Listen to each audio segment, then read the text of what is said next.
ભવ સંભવ ભીતિ ભેદનમ સુખ સંપદ કરુણા નિકેતનમ વ્રતદાન તપ ક્રિયાફલમ સહજાનંદ ગુરુમ ભજે સદા વર્ણિવેશ રમણીય દર્શનમ મંદહાસ્ય રુચિરાનનાંબુજમ પૂજિતમ સુરનરોત્તમય મુદા ધર્મનંદનમહં વિચિંતયે ત્વં સુકાંતભૃતં કાંતમ ત્વં કાંતમ સર્વદોગતમ ત્વં ગતે દ્વેગ દેવત્વમ ત્વં વંદે ભક્તિકાસુતમ. સર્વ અવતારી સર્વ કારણના કારણ આપણા સૌના મોક્ષદાતા ઈષ્ટદેવ ભગવાન શ્રી સ્વામિનારાયણ, સ્વામિનારાયણ સંપ્રદાય દક્ષિણ વિભાગ અધિષ્ઠાતા દેવ વડતાલવાસી શ્રી લક્ષ્મીનારાયણ દેવ હરિકૃષ્ણ મહારાજ, ગઢપુરપતિ ગોપીનાથજી મહારાજ, જુનાગઢપતિ રાધારમણ દેવ, ધોલેરા બિરાજમાન મદન મોહનજી મહારાજ, અમદાવાદ બિરાજમાન નરનારાયણ દેવની સ્મૃતિઓ સહિત વડતાલ ધામ ટોરન્ટો ને આંગણે આપણા નિજ મંદિરમાં બિરાજમાન એવા અર્ચા સ્વરૂપ હરિકૃષ્ણ મહારાજના દિવ્ય સાનિધ્યમાં મંદિર ઉદ્ઘાટન પછીની આપણી આ પ્રથમ સભા અને એમાં વિશેષ કરીને શાકોત્સવ એના દિવ્ય પ્રસંગે અત્યારે સભામાં ઉપસ્થિત ધર્મકુળ આશ્રિત વાલા સર્વે મારા સંતો, શ્રીજીના લાડીલા ધર્મકુળ આશ્રિત વાલા સર્વે સત્સંગી હરિભક્તો, સર્વ ધર્મ પ્રેમી સજ્જનો, સર્વ મોક્ષભાગી જીવાત્માઓ, દરેક ભક્તજનોને અમારા હૃદયપૂર્વક જય સ્વામિનારાયણ. સૌ પ્રથમ તો કેનેડા અને એના વિશેષ કરીને ટોરન્ટોના ભક્તોને, યુવાનોને અમે ખૂબ ખૂબ વધામણા આપીએ છીએ. વધામણા એટલા માટે કે આપણો સાજો જે સંકલ્પ અને સ્વપ્ન હતું કે આપણા આ ટોરન્ટોને આંગણે ભગવાનનું દિવ્ય ધામ નિર્માણ થાય ને એની અંદર અમને કથા વાર્તા, સત્સંગ, ઉત્સવ વગેરેનું આયોજન કરીને ભગવાનને રાજી કરવાનો અને ભક્તિ કરવાનો માર્ગ આપણને સાનુકૂળ થાય એ સંકલ્પ ભગવાન શ્રી હરિની પૂર્ણ કૃપાથી પરમ પૂજ્ય સનાતન ધર્મ ધુરંધર આચાર્ય શ્રી અજિંત પ્રસાદજી મહારાજના આશીર્વાદથી અને દરેક હરિભક્તો નાની મોટી જે સહયોગ અને સેવા કરી એના પરિણામ સ્વરૂપે આજે આપણે આ ઉત્સવ આપણા મંદિરમાં અને આપણા ધામમાં કરી રહ્યા છીએ. ઘણી વખત મનની અંદર એમ વિચાર આવે કે ભગવાનના ચરિત્રો છે, ભગવાનની લીલાઓ છે કે કથા વાર્તા છે આપણે કાયમ શ્રવણ કરતા હોઈએ. આજે આપણે શાકોત્સવ એ સંપ્રદાયની અંદર વર્ષો વર્ષ ઉજવાય છે અને એમાં ટોરન્ટોના ભક્તો આપણે પણ દર વર્ષે એન કેન પ્રકારે કઈ નિમિત્ત નિર્માણ થઈ જાય છે અને શાકોત્સવ અહીંયા પણ આપણે કરતા હોઈએ છીએ.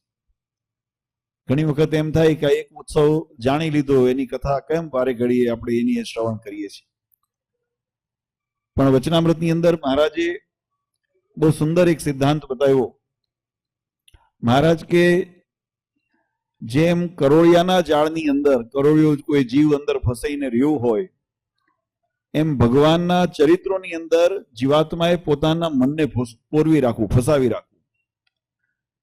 કારણ કે જેટલો સમય, જેટલો અવકાશ એ મનવૃત્તિ ભગવાનની અંદર એકાત્મ ભાવથી પોરવાઈને રહે છે, ભગવાનના ચરિત્રના માધ્યમથી હોય, ભગવાનના દર્શનના માધ્યમથી હોય, ભગવાનની કીર્તન આપણે કરતા હોઈએ, પદ ગાતા હોઈએ, તો એટલી ઘડી એ આપણો અને ભગવાનની અંદર નિકટતા આવે છે, એટલી ઘડી નજીકપણું આવે છે.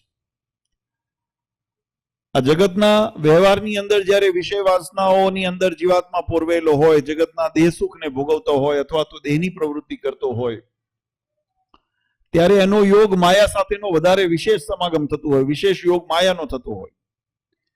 પણ ભગવત પરાયણ જ્યારે જીવાત્મા બનતો હોય, ભગવાનની ભક્તિ આદિ કરતો હોય, કથા વાર્તા શ્રવણ કરતો હોય, ત્યારે માયાનો એના ઉપર અસર અથવા પ્રભાવ એ રહેતો નથી. એટલો સમય એ જીવાત્મા પવિત્ર બને છે અને એની જ્યારે અનુભૂતિ અથવા તો એની જે ક્રિયા એ વધારે થાય તો આ માયાનો જે અથવા તો કર્મનો જે મેલ છે, મનની અંદર મલિનતાઓ છે, વિકારો છે, ધીમે ધીમે ધોવાતા જાય છે.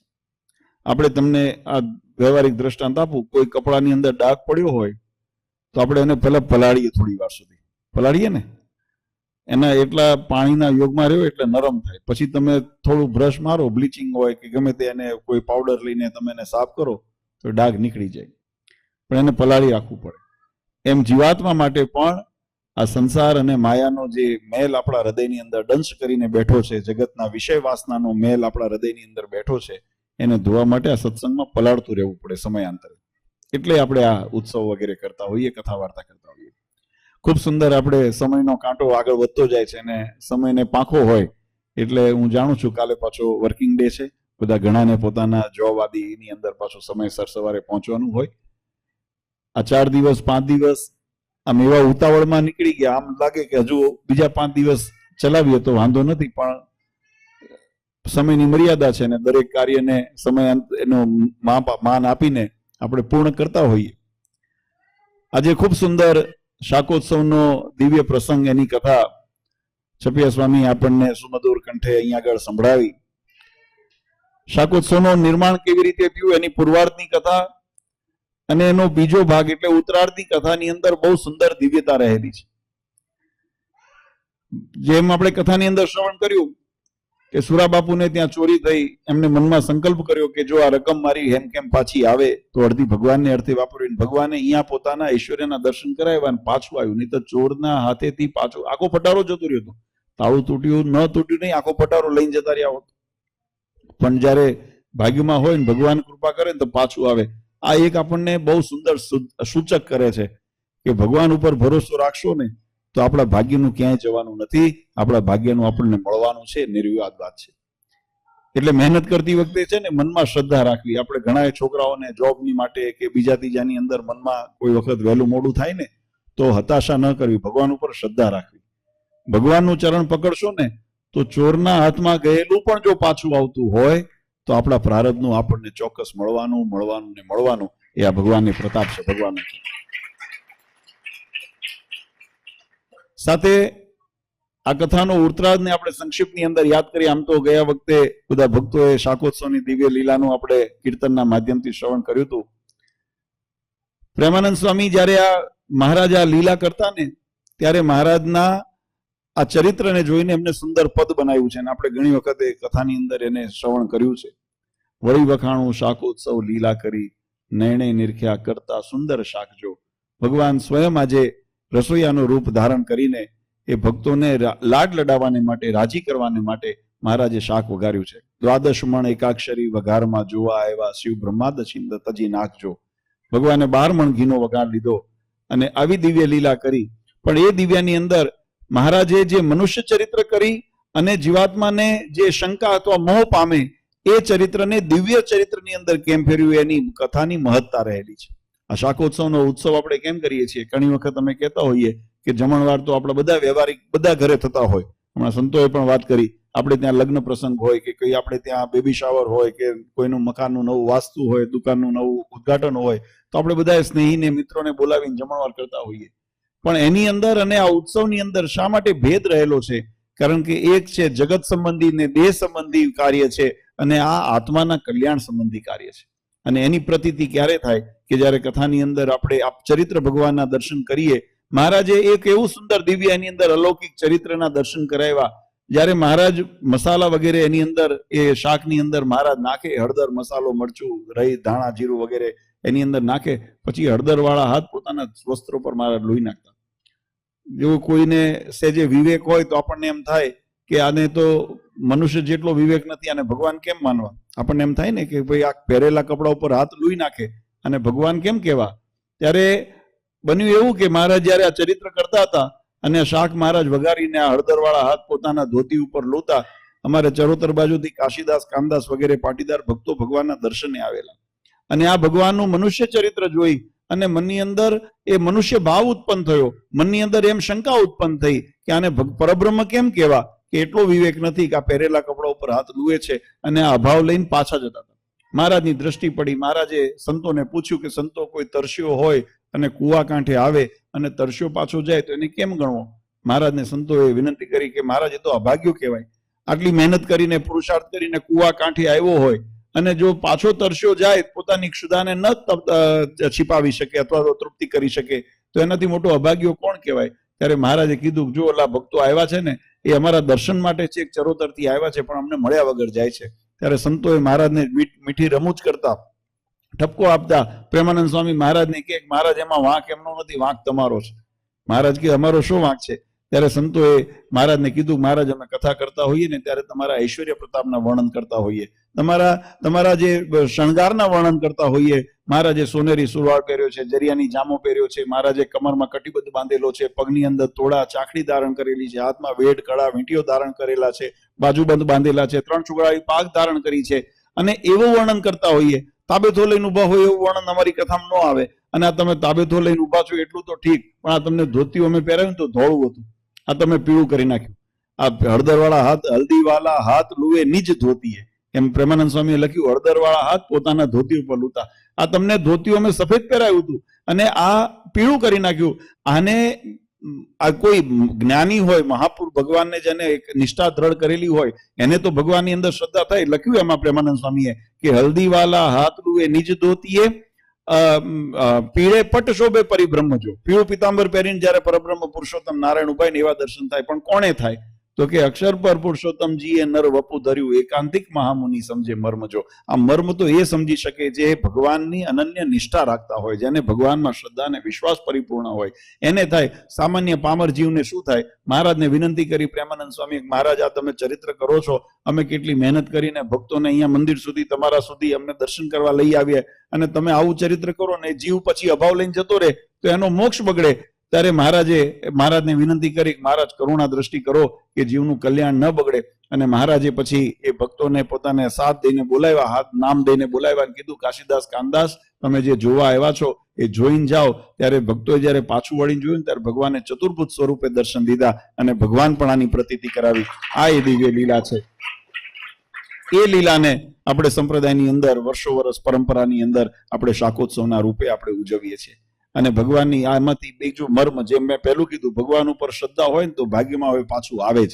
એ પરમાત્માની કૃપાથી આપણને મળે. ભગવાન પર શ્રદ્ધા રાખવાની જરૂર છે. પૂર્વાર્ધનો સિદ્ધાંત અને અંતનો સિદ્ધાંત કે આપણે જયારે ભગવાનના શરણે આવ્યા હોય ને ત્યારે ભગવાનને, જો મહારાજે કીધું કે ભગવાનનો નિશ્ચય દ્રઢ કેવો કહેવાય, આપણા સત્સંગની અંદર વચનામૃતની અંદર 3 પ્રકારના ભક્તોની વ્યાખ્યા કરી છે. ઉત્તમ, મધ્યમ ને કનિષ્ઠ. આ 3 પ્રકારના ભક્તોની વ્યાખ્યા કરી છે. એમાં કનિષ્ઠ નિશ્ચય કોને કહેવાય? વચનામૃતની અંદર મહારાજે કીધું કે ભગવાનની અંદર જયારે ભગવાન ઐશ્વર્યના દર્શન કરાવે ત્યારે ભાવ થાય, અને જયારે ઐશ્વર્યના દર્શન ન કરાવે, મનુષ્ય ચરિત્ર કરે ત્યારે અભાવ આવે. આ કનિષ્ઠ સત્સંગ નિશ્ચય કીધો. તમને જયારે જીવાત્મા જેવા એટલે આપણા જેવા ભગવાન લીલાઓ કરે ને, ભગવાન પણ ઘણી વખત નારાજ થઈ જાય, ભગવાન પણ ઘણી વખત ક્રોધ દેખાડે, ભગવાન પણ ઘણી વખત ડર દેખાડે, આ બધા ચરિત્રો ભગવાન કરતા હોય. તો મનુષ્ય જેવો જયારે સ્વભાવ જુએ ત્યારે એની અંદર અભાવ આવે. ભગવાનના ઐશ્વર્યના દર્શન કરાવે ત્યારે તો પ્રતીતિ થાય, પણ જયારે મનુષ્ય ભાવ જોઈને જયારે નિશ્ચય ડગે ને ત્યારે મહારાજ કે કનિષ્ઠ નિશ્ચય છે. પછી મહારાજે કીધું એનાથી વધારે કનિષ્ઠ છે, એમાં ભગવાનથી જયારે વધારે મનુષ્યથી વધારે જયારે કરે લીલા જયારે કરે ત્યારે અભાવ આવે, ત્યારે એને કનિષ્ઠ નિશ્ચય કીધો. જે પેલું આવે મધ્યમ છે. પણ મહારાજ કે ઉત્તમ નિશ્ચય કોને કહેવાય? કે જેને ભગવાનના પોસાય એવા ચરિત્ર હોય પણ ક્યારે ભગવાનપણાની અંદર શંકા ન થાય ત્યારે નિશ્ચય પરિપક્વ થયો કહેવાય. એટલે બીજો સિદ્ધાંત આપણને શીખવા એની અંદરથી મળે કે ભગવાનની અંદર જે નિશ્ચય કરવો ને એવો કરવો કે જેની અંદર બ્રહ્મા આદિ ડોલાવા પ્રયત્ન કરે ને, આજે કોઈ એમ કે આ સાચું છે તો માની લીધું, કાલે કોઈ આવીને એમ કે આ ખોટું છે તો મનની મતિ ડગવી ન જોઈએ. આપણને જે દૃઢ થયું છે, આપણને જે દ્રઢ ભગવાનનો નિશ્ચય થયો છે ને એની અંદર ફેર ન પડે ત્યારે આપણો નિશ્ચય સાચો. આ સિદ્ધાંત આપણે જાણવાનો છે જરૂર, આપણે એમાંથી શીખવા મળે છે. એટલે ખૂબ સુંદર આજે આપણે શાકોત્સવના માધ્યમથી આ મંદિરને શરૂઆત જ આપણી સારી થઈ. ગઈકાલે ભગવાનનું ઉદ્ઘાટન અહીંયા આગળ મંદિરની અંદર બિરાજમાન કર્યા અને આજે આપણો પ્રથમ ઉત્સવ એ આવો સુંદર રીતે આપણે ઉજવ્યો છે. હવે ખાસ કરીને ભક્તોને અમારે ભલામણ, વધારે સમય નથી લેવો એટલે 2-3 મહત્વની સૂચના જ આપી છે.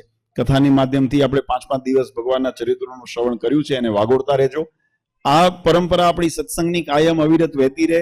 મંદિર આપણું નિયમિત કાલથી, આજથી આમ આજે પહેલો દિવસ ખુલ્યું એમ કાલથી નિયમિત આપણું મંદિર ખુલશે. પણ હજુ આપણે પાછળ કિચનની અંદર કન્સ્ટ્રક્શન વર્ક ચાલે છે, ઉપર આગળ ઉતારાની અંદર પણ કન્સ્ટ્રક્શનનું થોડું કામ બાકી છે.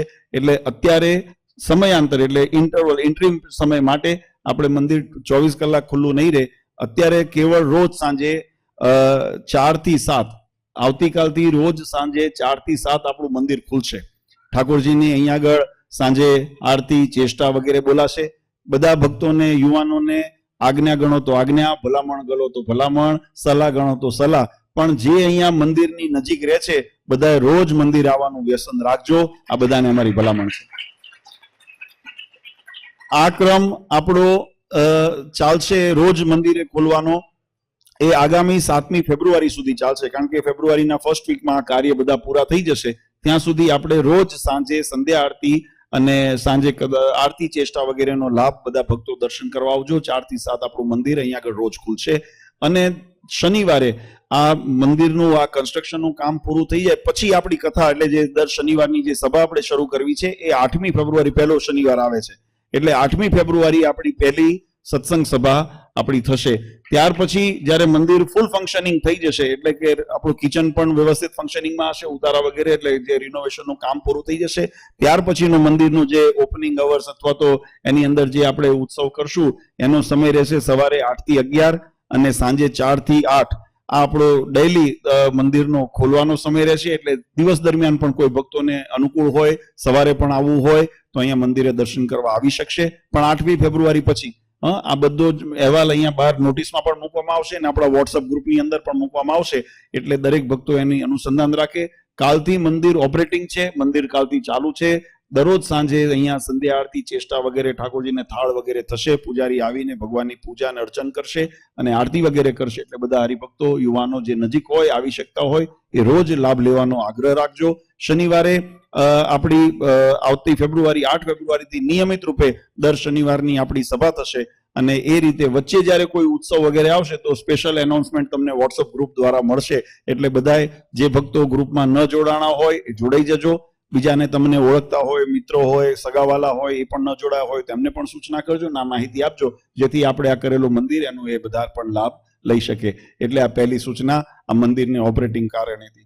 બીજું કાર્ય, ઘણા બધા ભક્તોને અને યુવાનોને ખાસ કરીને મનમાં એવા સંકલ્પ થતા હોય કે અમારે પણ સેવા કરવી છે, પણ હજુ અમે સ્ટુડન્ટ વિઝા ઉપર છીએ, હજુ અમારી પાસે એવી આવકનો સોર્સ એટ અ ટાઈમ ન આવે, અથવા તો અમે એક સાથે એટલું ન કરી શકીએ. તો બધા હરિભક્તોને મારી ભલામણ છે, અને આપણને ફાઇનાન્શિયલી પણ એનાથી ઘણો સારો સપોર્ટ થાય કે તમારી અનુકૂળતાએ ટુકડે ટુકડે તમે તમારી સેવા કરી શકો છો. એટલે મંથલી જેને કહેવાય, દર મહિને તમારી રેગ્યુલર ઇન્કમ, એટલે માનો કે તમને એમ હોય કે ભાઈ મારે ઉત્સવમાં $500 વાપરવા છે, તો તમે એટ અ ટાઈમ 500 તમે ખર્ચવાનું ન કરો. તમે દર મહિને તમે અથવા તો બાય મંથલી તમે એની અંદર $50 કે $11 કે $25 તમે નાખતા રહો, જેથી તમારો સંકલ્પ ત્યાં સુધી પહોંચી જાય અને આપણને પણ જ્યારે અહીંયા જરૂર પડે તો એની અંદર આપણે એને કરી શકીએ. એટલે બધા યુવાનોને ખાસ ભલામણ કે તમે મંથલી તમારું જો આ જેને કહેવાય આપણે રિકરિંગ એકાઉન્ટ જેવું કરીએ છીએ ને, કે એમાં મંથલી એની અંદર થતું જાય, તો એના માટે.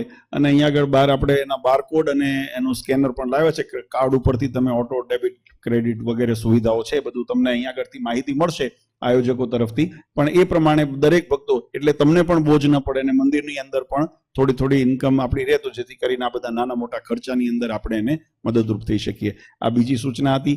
ત્રીજી સૂચના કે દરેક યુવાનોને અમારી ભલામણ છે, આપણે આ મંદિર ભક્તિ અને સત્સંગ માટે આપણે નિર્માણ કર્યું છે. એટલે અહીંયા દરેકને, ભલે અમે વ્યવસ્થા કમિટીનું આયોજન કર્યું છે કે જેથી કરીને વ્યવસ્થા ઉપર દેખરેખ રહે અને સાનુકૂળતા આપણી થાય, પણ આ આપણા બધાનું મંદિર છે. એટલે દરેક યુવાનોને અમારી ભલામણ છે કે જ્યાં જ્યાં આપણને સેવાનો અવકાશ મળે ત્યાં અવશ્ય સેવામાં જોડાજો. આપણે એવું નહીં વિચારવાનું કે તો કમિટીના મેમ્બર છે એ જ કરે કે આગેવાન જ કરે.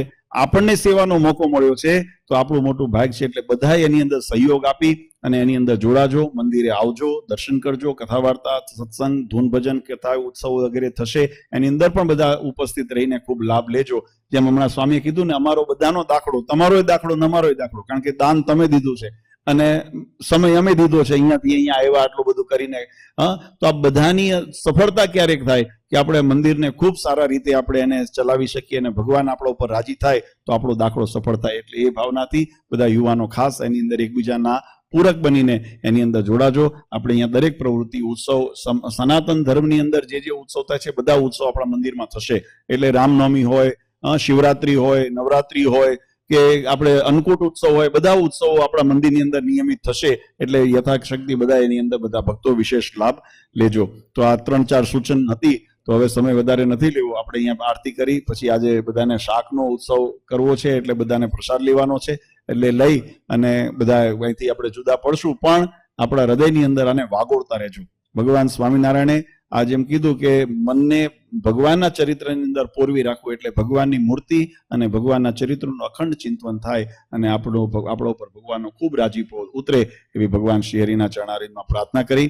અને બીજું કે જે ઘણા ભક્તોએ અહીંયા આગળ આજે યજમાન પદ સેવા સ્વીકારી છે એમના માટે સૂચના, બને ત્યાં સુધી આપણે એપ્રિલ સુધી એટલે માર્ચ એન્ડ સુધી અથવા એપ્રિલના ફર્સ્ટ વીક સુધી તમારું ડોનેશન કે તમારું જે યજમાન છે એને પણ અહીંયા આગળ જો જમા થાય તો આપણને આગળના પ્રતિષ્ઠા પહેલા આપણે એના કાર્યની અંદર પણ એનો ઉપયોગ થઈ શકે. તો એ પણ બધા ભક્તોને ભલામણ કરીએ છીએ. વિશેષ કંઈ સૂચના હશે તો વોટ્સઅપ ગ્રુપની અંદર માહિતી મૂકવામાં આવશે. જે ભક્તો ન જોડાણા હોય ખાસ જોડાઈ જજો અને જે જોડાણા હોય એનું અનુસંધાન રાખીને એ પ્રમાણે બધા વર્તજો. બધાને ભગવાન ખૂબ સુખ્યા કરે અને આપણું આ વડતાલ ધામ એ સમગ્ર ટોરન્ટોના ભક્તોને ખૂબ સુખ આપે એવી હરિકૃષ્ણ મહારાજના ચરણારવિંદમાં પ્રાર્થના કરી પરમ પૂજ્ય સનાતન ધર્મ ધુરંધર આચાર્ય શ્રી અજેન્દ્ર પ્રસાદજી મહારાજ, અશોક ગાદીવાળા પૂજ્ય માતુશ્રી અને અમારા સમસ્ત ધર્મકૃ પરિવાર વતી આપ સૌને અંતરના આશીર્વાદ આપી મારી વાણીને વિરામ આપું. સહેજાન સ્વામી મહારાજ. અત્રે